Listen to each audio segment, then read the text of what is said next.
Hola, ¿qué tal? Qué bueno que nos acompaña nuevamente aquí en Café con Cine en su segunda temporada, después de unas breves vacaciones pagadas por la producción en las Bahamas. Estamos de vuelta, Gaby muy bronceada. Y bueno, para comenzar bien esta segunda temporada, tenemos de invitado a Carlo Corea, un cineasta poblano que ha dado mucho de qué hablar con algunos cortos. Gaby, preséntanoslos, por favor. Bueno, Carlos, la verdad es que a mí me sorprenden dos cortos de él, que son La Cañada y el de fútbol, ¿cómo se llama? El Quinto Penal, pero además, algo que me gusta de Carlos es que tú escribes tus historias, ¿no? Sí, yo soy guionista de mis películas. Bueno, yo lo había escuchado porque alguna vez metí un cuento a un concurso de cuentos de fútbol. Metí un cuento y quien se sacó la mención fue justamente Carlos. Y luego vi un corto de él que se llama El Quinto Penal, que no sé si sea el mismo guión pues, del cuento que metiste y con el que me ganaste con el que ganaste la mención. Pues te cuento más o menos, no es el mismo guión, pero más o menos. El Quinto Penalti, el corto que pues se puede ver en internet en mi página, carlocorea.com. www.carlocorea.com salió de un taller que hicimos aquí en Puebla gratuito, un intento de descentralizar un poco el cine, que es una preocupación que yo siempre tengo, y que hablar de deporte, que a mí me interesa mucho, ¿no? Al menos como telón de fondo, siempre son conflictos humanos, pero bueno, como telón de fondo el deporte. Y hicimos un guión muy ambicioso que se llama Las Redes del Barrio, que pues no nos alcanzó la lana y los apoyos, era completamente independiente, no nos alcanzaba para filmar, y ya a 3 semanas de la filmación yo recapitulé y dije, estamos locos, o sea, no vamos a poder. Entonces, en las mismas locaciones y con las mismas cosas, filmamos El Quinto Penalti. Ese guión lo escribí en 2 días, así, de furor, porque ya estábamos por filmar. Retomando partes. Sí, retomando los mismos personajes. ¿Digamos que es una síntesis del cuento? No es una síntesis, pero es diferente. como una historia aledaña, ¿no? Son los mismos personajes y el mismo entorno, el mismo feeling, ¿no? Una historia que se le ocurrió también al como en el mismo universo, parecida, sí. Y entonces ya después con eso filmamos El Quinto Penalti, y ese guión se me quedó ahí para un día poder hacer un largo. De hecho estamos desarrollando el largo y en eso fue lo que se basó el cuento. De hecho convertí el guión que teníamos, el guión de Las Redes del Barrio, en el cuento que ganó ese concurso de fútbol, ¿no? Que me tiene muy contento, por cierto. Muy bien, recomendamos mucho, ya lo dijo Carlos, su página carlocorea.com. Es un corto, lo que llama mucho la atención de tus cortos es lo muy bien hechos técnicamente que están. Ese es un punto, ¿no? Porque generalmente cuando hablamos de cine más o menos independiente, que buscas tus recursos, bueno, pues de repente algo falla técnicamente, pero técnicamente es un corto muy recomendable, todo estudiante de cine debería verlo. El ritmo, la música, a mí me sorprendió mucho la música de ambos, ¿no? El ritmo y la música. La música. Y me gustan mucho en ambas historias, aunque de La Cañada hablaremos después de un corte. Pues ¿cómo te las arreglas para evadir esas convenciones melodramáticas de resolverlo todo por los sentimientos? ¿Cómo enfocas tú la escritura de un guión para evitar ese tipo de complacencias con el público masivo? Pues yo creo que se pega un poco con lo de independiente, ¿no? Para mí la independencia significa poder pensar libremente y no importa, yo no creo que importe dónde sale el dinero para las películas, importa en qué termina, ¿no? Yo creo que se puede hacer una película espectacular, crítica, sobre lo que se te antoje, incluso pagada por aquello que critica, siempre y cuando la película al final termine diciendo lo que tú querías decir. Esa es la verdadera independencia. Por lo tanto, una película independiente puede ser de $200 millones o de 5 pesos, como fue El Quinto Penalti. Espero que me toque una de 200 millones de pesos. ¿Cuánto costó El Quinto Penalti? Pues no tengo la cifra exacta y no es mentira. ¿Por qué? Porque hubo mucha colaboración, todo fue de amigos. apoyos. Por ejemplo, no hubo ningún salario, o sea, nadie, ni los actores, ni todo el crew que vino, que son cuates muy profesionales del cine, me cobraron, ¿no? Más bien como que se sumaron a la historia, y este era un intento de cine independiente que cuajó, y entonces pues es un poco incuantificable muchas de las cosas que se hicieron. Entonces no lo tengo con claridad, ¿no? Pero sí fue ciertamente muy barato a comparación de las cosas que se hacen, a pesar de que se hizo en 16 milímetros y con cámaras de cine y como con todo el rigor cinematográfico que teníamos cuando se filmaba en cine. Ahora ya nadie filma en cine. Y creo que para bien, mano, porque es más barato y más fácil, ¿no?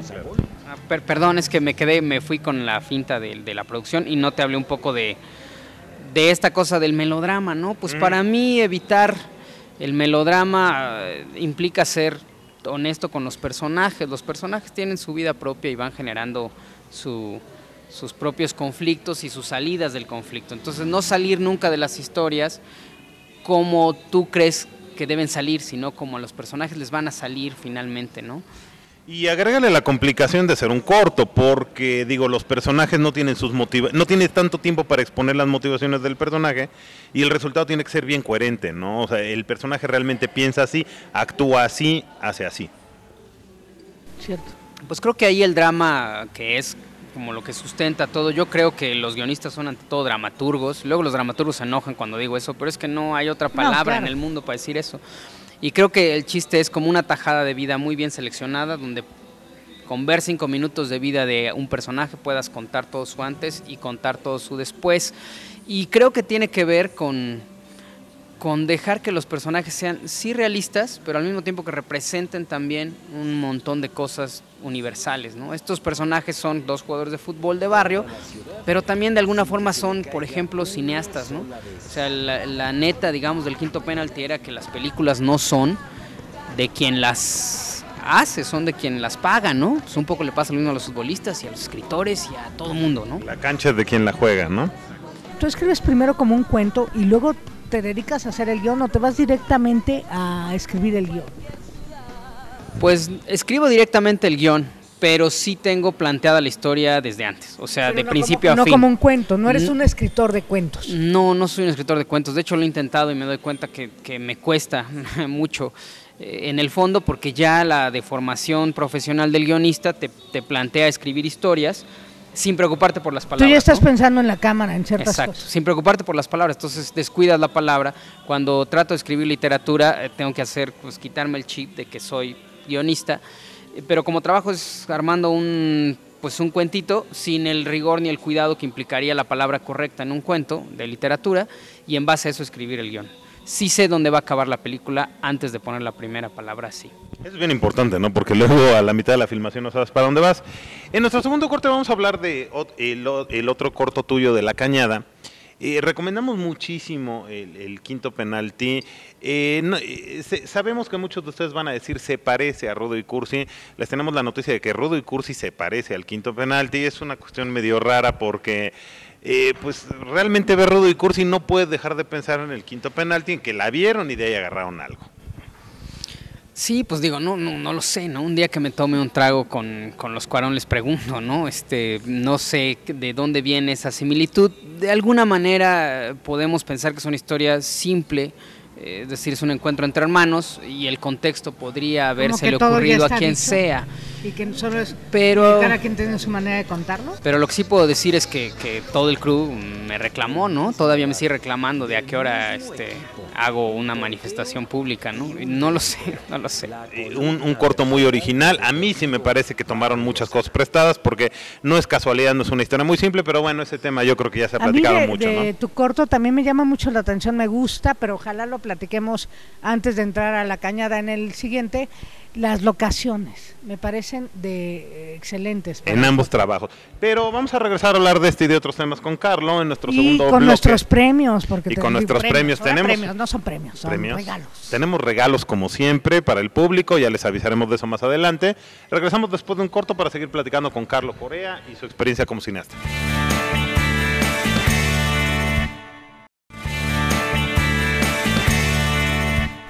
Amigos, qué bueno que sigan con nosotros aquí en nuestro programa Café con Cine. Seguimos con Carlo Correa. Como siempre en Profética, Casa de Lectura. Perdón, sí, que yo iba a decir que gracias a Profética estamos en este hermoso lugar que es Profética, que yo amo, que tiene esta cafetería, su librería y una biblioteca gratis que vale la pena visitar. Tiene unas mesas preciosas y es gratis. Si no lo mencionas, el próximo programa lo hacemos sobre la Tresor, en la calle. Pero bueno, continuamos platicando con Carlo.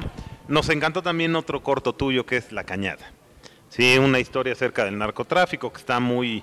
filmada en Michoacán. Y las locaciones, ¿no? Lo que dice Gaby, ¿cómo le haces para organizar todo esto sin mucho dinero y que se vea real? Porque realmente te queda muy bien.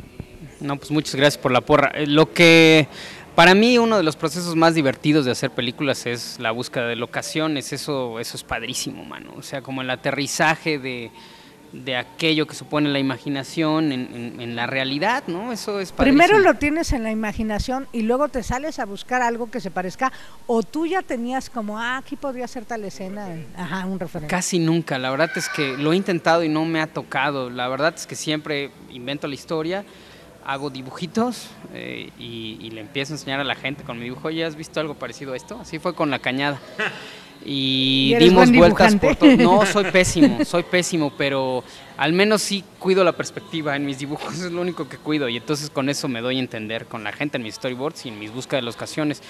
Buscamos locaciones para La Cañada en 5 estados, y eso es parte como del proceso divertido, y al final se hizo en Michoacán, entre otras cosas porque la locación era espectacular y porque el gobierno del estado dio muchísimos de los apoyos con los que se hizo la Cañada, ¿no? Que hubiera sido imposible. Y el gobierno del estado te dio apoyo para un cortometraje que habla de narcotráfico, aún siendo Michoacán de los estados con más problemas de narcotráfico, sin ningún... Sí, sin ninguna bronca. Fíjate que, por ejemplo, íbamos a filmar en una pista que estaba hecha por militares y los militares sí no nos dieron permiso, que de narcotráfico no se puede, etcétera. Esto hace muchos años, ¿no? O sea, yo pensé, de hecho, las críticas cuando se estrenó La Cañada, que fue en el Festival de Guadalajara, en el Festival de Morelia, nos decían que era como así, lo veían como de los 70s. Con terrible tristeza vemos que hoy se ha vuelto como actualidad, ¿no? Y eso pues es como terrible. Bueno, pero es una de las capacidades del cine, ¿no? Presentir lo que hay en el aire, adelantarse a los acontecimientos, dar un punto de vista sobre algo que a lo mejor hace unos años no estaba en el centro de la discusión y que ahorita lo está.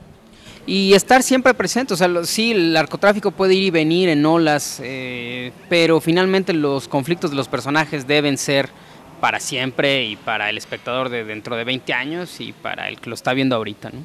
A mí me gustó precisamente eso del corto, que no es un alegato, no tomas una posición, simplemente es un drama humano, precisamente en ese contexto del narcotráfico, y resulta interesante. Pero vaya, ¿el tema en sí te motiva o simplemente es un pretexto para contar una historia humana? Hijo, la pregunta es buenísima porque al principio era un pretexto para contar una historia humana, o sea, lo que me interesaban eran los personajes y dije, bueno, estos personajes, ¿dónde los pongo que sean verosímiles? Pues entonces son narcotraficantes, ¿no? Pero después tiene que volverse algo importante, porque si no, tomas el tema con ingenuidad, con ligereza, entonces no importa si el tema surge después de la historia, como en mi caso, yo casi siempre pienso en situación primero y de ahí saco el tema.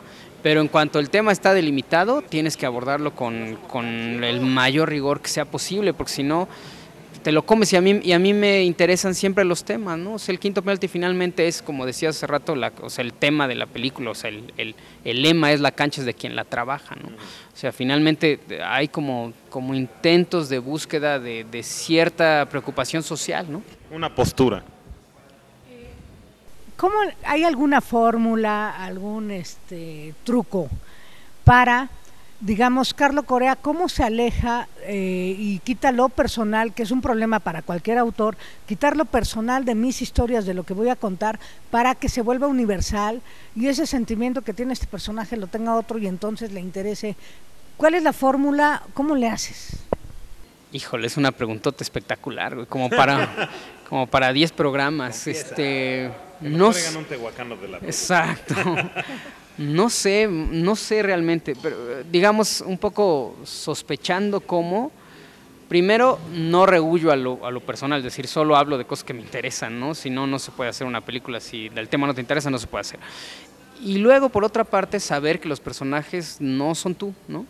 A pesar, por ejemplo, el quinto penalti, pues hombre, o sea, tanto yo como mi hermano, el actor Rodrigo Corea, pues quisimos... Que maneja súper bien el balón. Que hace lo que hace, pues lo que se ve en la película, él lo puede hacer en la realidad. Pues los dos quisimos y soñamos ser futbolistas y a la fecha, ¿no? Y por lo tanto está como muy personal el rollo y al mismo tiempo tiene que ser otros, tienen que ser un personaje que tiene una vida propia, que tiene que ser diferente a la tuya. Yo les invento pasados diferentes a mí y de esa forma me alejo un poquito. Carlo Correa no solamente tiene estos 2 cortos, no tienes un trabajo muy amplio y estás constantemente en medio de esta situación tan difícil y tampoco comprometida con el cine, pues intentando sacar nuevos proyectos. Sabemos que estás produciendo un corto precisamente de tu hermano, el que actuó en el quinto penalti. Cuéntanos un poquito de eso. Pues el corto tentativamente se llama Knockout, es un corto de box ahora. ¿También les apasiona el box? Como nos el gusta fútbol? mucho, pero ese sí no lo jugamos, para que veas. Bueno. La única vez que intenté jugar, yo estuve entrenando box y así, después de un tiempo me rompí la muñeca, entonces ya lo abandoné, ¿no? Ya dejé eso. Pero sí, nos entusiasma mucho. Es de dos exboxeadores que se juntan después de 35 años de no verse a pasar el año nuevo juntos. Es una reflexión sobre la muerte. Y mi hermano lo dirige, yo escribí el guión, pero mi hermano lo dirige. Quisimos hacer el intento pues de cambiarnos los papeles para jugar un poco. Yo lo produzco y lo escribo y ha sido una gran experiencia para mí. Tenemos a los Coen de Puebla. Sí, los Corea. Los Corea de Puebla. que pues era este proyecto es un poco como el inicio formal de lo que será nuestra productora, Corea Films, que quiere, que pretende pues hacer películas sin parar, ¿no? Wow. ¿Algún proyecto para un largometraje? Que bueno, ese es el sueño de muchos directores mexicanos.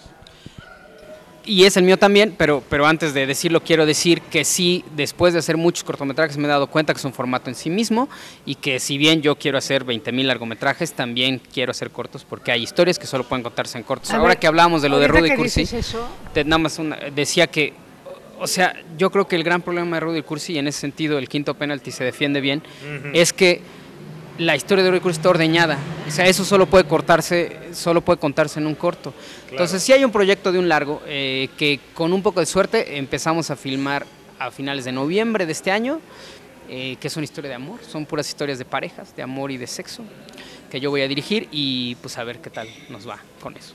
Perdón, por lo que te interrumpía, es una cuestión que pasa mucho en la literatura. Digamos que la novela se vende muchísimo, y hay muchos escritores muy buenos. Cortázar era mejor escribiendo, a mi gusto, cuento que novela, y los libros de cuento no se venden hasta que ese escritor logra colocar una novela.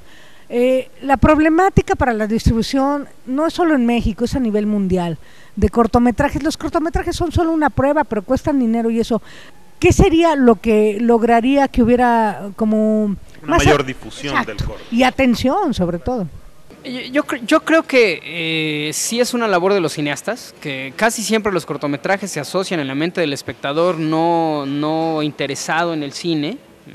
Mi abuelita pues piensa que los cortometrajes son mal hechos, porque en general son pues pruebas de estudiantes, ¿no? Entonces la primera cosa que haría es responsabilidad de los cineastas, que es hacer cortometrajes buenos, ¿no? Bien producidos, claro, técnicamente bien refinados. Porque al fin es un corto, puede usar tal camarita, claro, no tengo por qué. Exacto, porque finalmente no solo finalmente el problema es que todas las escuelas de cine del mundo y de comunicaciones tienen que enseñar haciendo cine con cortometrajes por un problema pedagógico y de financiamiento. Entonces eso a veces les dota de un carácter demasiado experimental en el peor de los sentidos, o sea, como de ensayo mal hecho, que le da al corto una mala cosa. Entonces, primero yo creo que estaría bien que los propios cineastas se abocaran a la calidad de los cortometrajes. Y en segundo lugar, creo que va a pasar de faul. El formato de largometraje es un formato inventado por las funciones de cine, es decir, claro, para que hubiera 3 funciones en la tarde se estilizó que duraran 1:30, 2 horas las películas. Eso, con las nuevas ventanas de exhibición del internet y de todos, va a ser diferente. A veces uno tiene 10 minutitos que dedicarle con atención clavada a una película y no tiene las 2 horas porque hoy tengo que trabajar mucho. Entonces, eso va a crecer naturalmente, el cortometraje. Internet definitivamente se va a convertir en la salvadora del corto y en la difusora y en la promotora del corto. Carlos, pues 15 minutos son muy poquito tiempo para que puedas platicarnos toda tu experiencia, todas tus anécdotas, pero vaya, tómalo como una invitación para volver. Esperemos en noviembre estar platicando de esa película y muy pronto pues, estar hablando de la película ya estrenada. ¿Cómo no? Pues muchas gracias por la invitación. No, para mí hablar de cine es padrísimo. Más bien les agradezco la atención a la chamba que uno hace y pues nada, reiterar la invitación de ver carlocorea.com, que es la forma más fácil. No se pierdan esos cortos. Regresamos a Café con Cine, nuestro tercer bloque, y recuerden que tenemos regalitos de los que vamos a hablar precisamente en la tercera parte, así es que no se despeguen, volvemos en un momento. Bastantes regalitos. Bastantes regalitos, venimos generosos.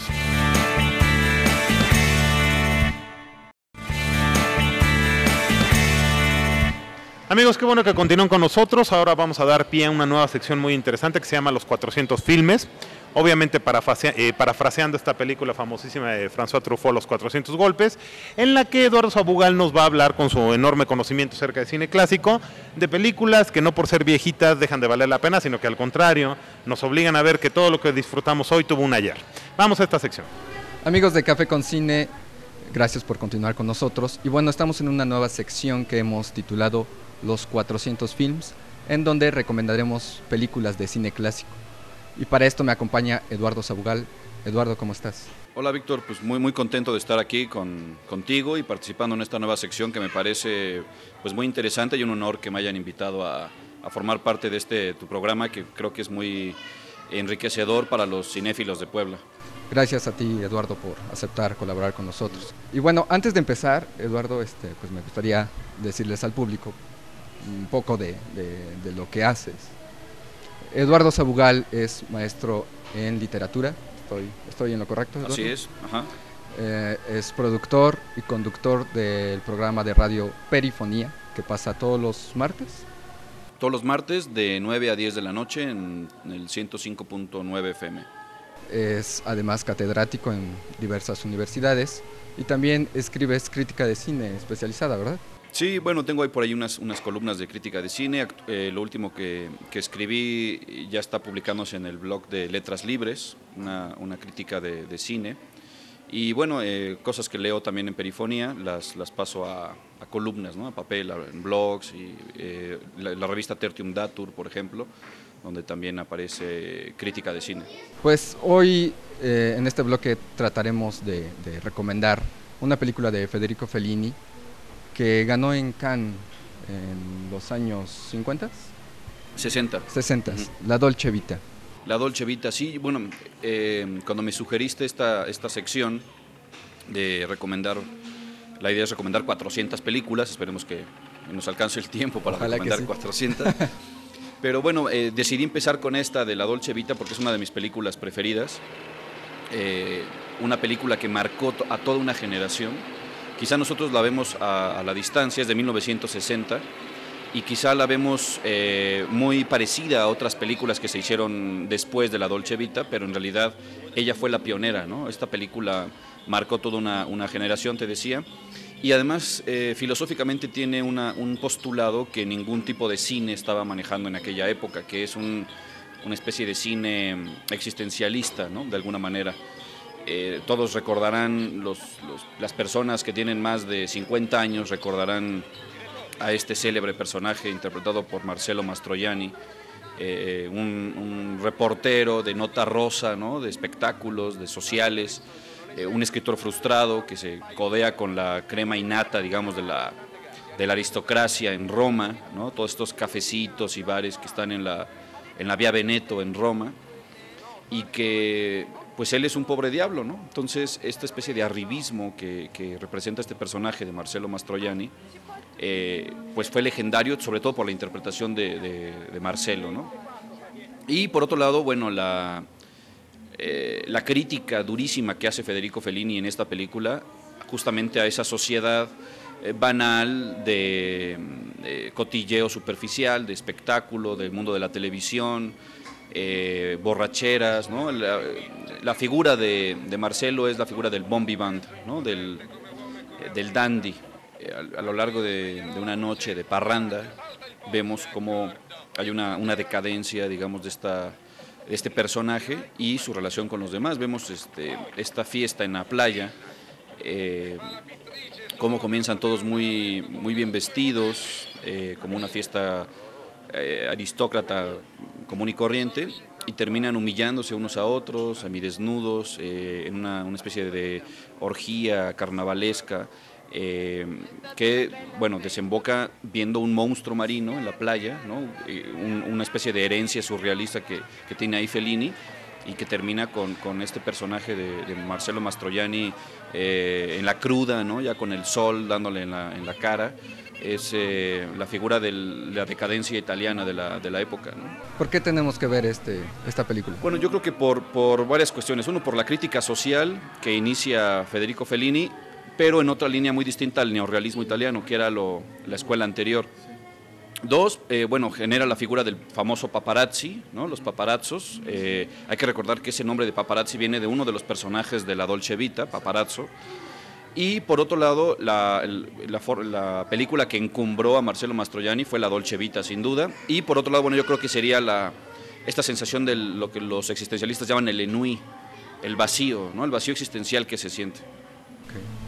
Bueno, Eduardo, se nos acaba el tiempo y tenemos que despedir esta cápsula. Te agradecemos mucho. Hay que ver esa película. No, gracias a ti. Gracias. Antes de terminar, queremos agradecer al Complejo Cultural Universitario, en especial a la cafetería aquí de las salas de cine, por el espacio para grabar esta cápsula.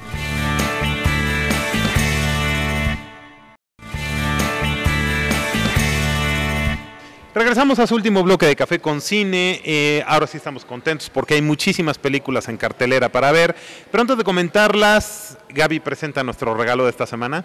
Bueno, el regalo espectacular es esta película Control, El sonido de la pasión, le pusieron así de subtítulo. Ya que sabes no, cómo son aquí en quédense México. con Control. Control. Y es la biografía de Ian Curtis, que era el vocalista de Joy Division, una banda de rock, un vocalista que se suicidó y cuando se suicidó prohibieron sus discos en varios países de Europa. No vayan a prohibir Batman ahorita. Porque la gente algunos seguidores empezaron a suicidar. Él sufría de una enfermedad que es la epilepsia, y la epilepsia te afecta alguna parte de la corteza que produce depresión. Claro que aquí estamos viendo, a mí me gustó mucho la película, pero no olvidemos que estamos viendo la biografía a partir de las notas de la esposa, ¿no? Uy, entonces, ella no tiene la culpa. Cada quien habla de la feria como le ven los caballitos. A lo mejor la mujer tuvo la culpa, pero quién sabe. Muy bien, para llevarse esta película nos tienen que hacer clic en me gusta en nuestra página de Facebook, Café con Cine, y contestar la pregunta de cuáles son los discos de Joy Division. ¿Cuáles son los discos de Joy Division grabados en estudio? Grabados solo en estudio. En estudio, perfecto. Y también tenemos un pase doble. Sí, para ir al cine, Cinemex Millennium, perdón, y para llevárselo, pues simplemente nos tienen que decir 3 películas del director del que vamos a hablar ahorita con la película Salvajes, Oliver Stone.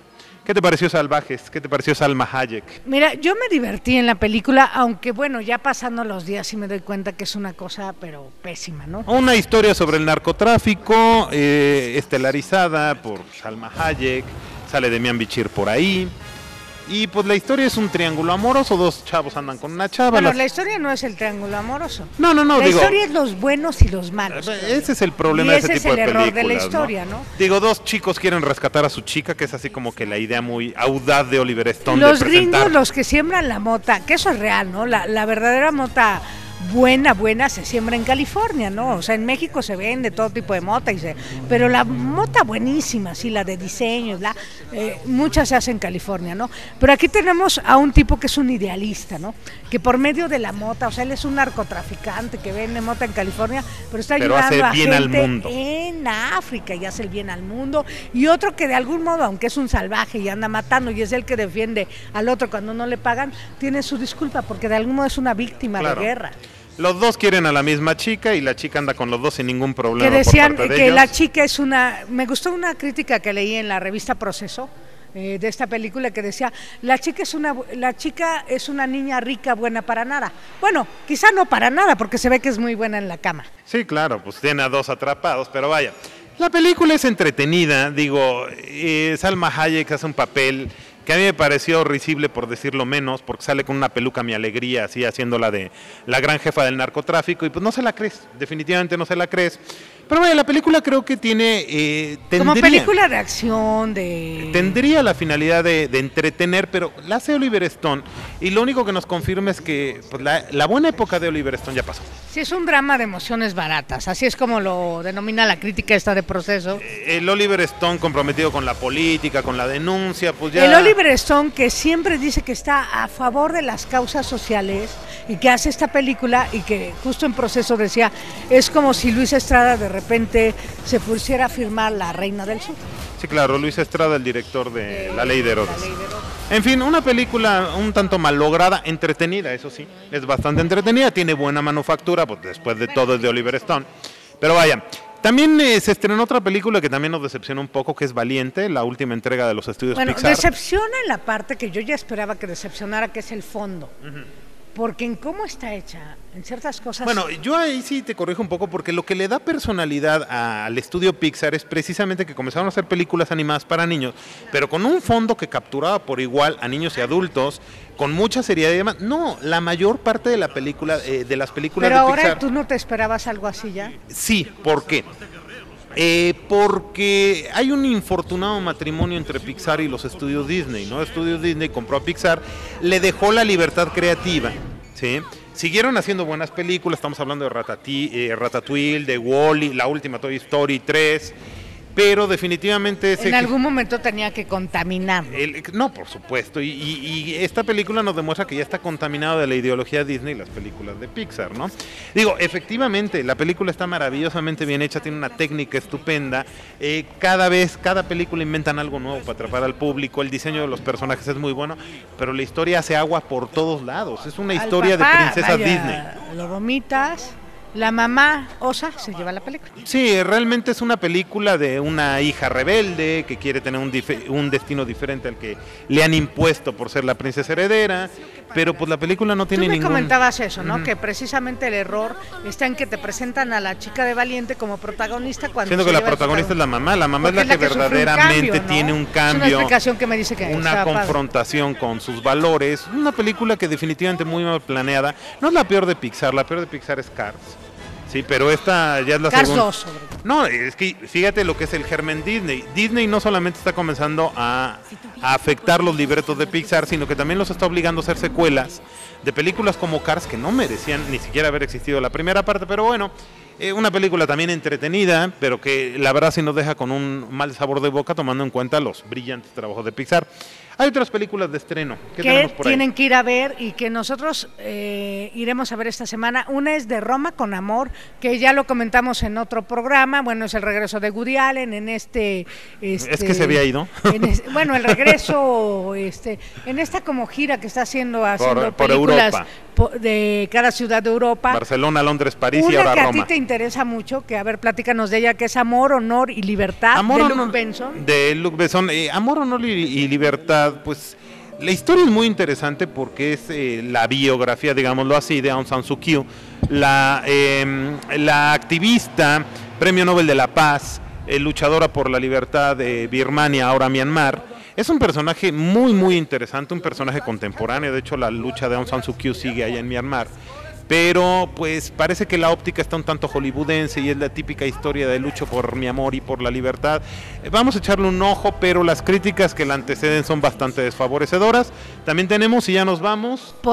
tenemos otras dos más, Poder y Traición tres más. Poder y Traición de George Clooney. Una película política que estuvo muy nombrada en los Oscars este año. Y bueno, en las salas de cine de arte está Ana Bolena, que es ópera.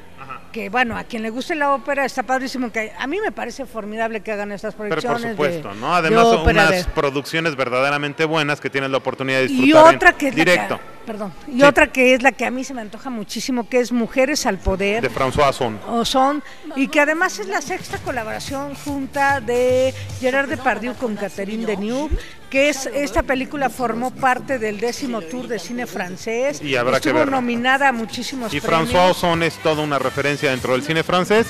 Las vamos a ver, prometemos comentárselas en el siguiente programa. Por el momento nos vamos, no sin agradecer antes a Profética Casa de Lectura, y les recordamos que tenemos regalos que entran a nuestra página de Facebook. Este regalo, olvidé decirlo, es de Duermevela, Casa de Alteración de Hábitos, que está en la 8 Norte 402 Altos. Busquen la página de Duermevela para ver todo lo que nos ofrece en cuanto a cursos y pláticas. Perfecto, pues nos vemos nos vemos la semana siguiente aquí en su programa Café con Cine. Insisto, agradecemos nuevamente a Profética Casa de Lectura y nos estamos mirando aquí en su programa donde hablamos del séptimo arte. Enrique Delfín, Gabriela Puente, nunca dijimos nuestros nombres, pero ya se lo saben. Espero que ya nos conozcan. Hasta luego.